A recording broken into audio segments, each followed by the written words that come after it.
They came to enforce a rule, but ended up crossing a line that would change everything.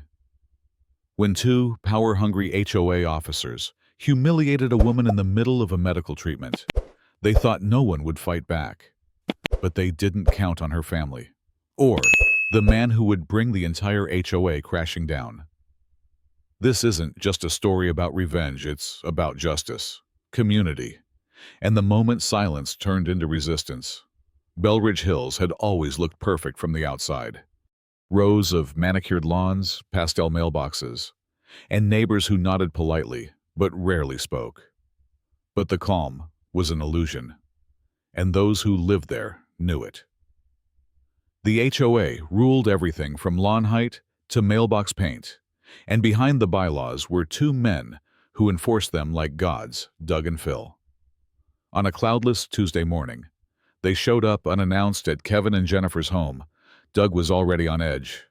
He hated being ignored, and Kevin had been particularly resistant lately, asking too many questions about fees, challenging citations, filing written complaints. Today, Doug was ready to make an example out of him. They didn't knock. They walked right in. Jennifer was in the middle of her dialysis treatment, reclined in a padded chair in the living room. Tubes ran from her arm to a humming machine, her expression calm but pale. The generator outside buzzed softly, keeping everything running in case of a blackout. Phil pointed. That power cord. It violates external appliance guidelines. Kevin stepped in. We cleared it with the HOA 2 years ago. It's a medical necessity. Doug sneered. It's still ugly. Unapproved equipment. Unregistered use. Then he did the unthinkable. Without warning, Doug kicked the base of Jennifer's dialysis chair. The machine jolted. The chair tipped slightly. Jennifer gasped, clutching the tubing in her arm. Silence fell.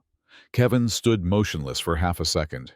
His brain screamed at him to act, to hit, to tear the man apart where he stood. But something held him back. He took Jennifer's hand. You okay? She nodded. Barely. Doug smirked. Should have followed the rules. Kevin walked out of the room, not because he was afraid, but because he was making a call. Mike arrived 30 minutes later. He stepped out of a black SUV wearing a faded leather jacket and calm in his eyes that came from surviving things most people couldn't imagine. Mike had once spent 6 years behind bars. Now he ran boxing programs for inmates, trying to pull people out of darkness before it swallowed them whole. He was Kevin's cousin. But to those who knew him, he was something else, a man who didn't tolerate injustice. Kevin greeted him on the porch. Thanks for coming. Mike nodded. You called. That's enough. They didn't plan revenge. They planned exposure. The monthly HOA meeting was 2 days away. They would wait.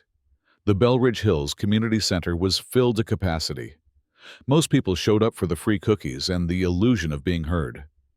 Doug and Phil entered like usual, laughing, loud, smug. What they didn't notice was the quiet shift in the room. Something had changed. Mike stood at the back, still, watching. When Doug took the microphone, Kevin stood. I have something to say before you begin, he said. Doug rolled his eyes. It's not open floor. It is now, Kevin said, stepping forward. Then he played the video, a security camera from the corner of Kevin's living room.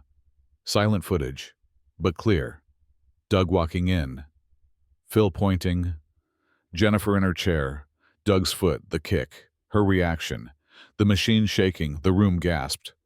Doug's face drained of color. Mike stepped forward.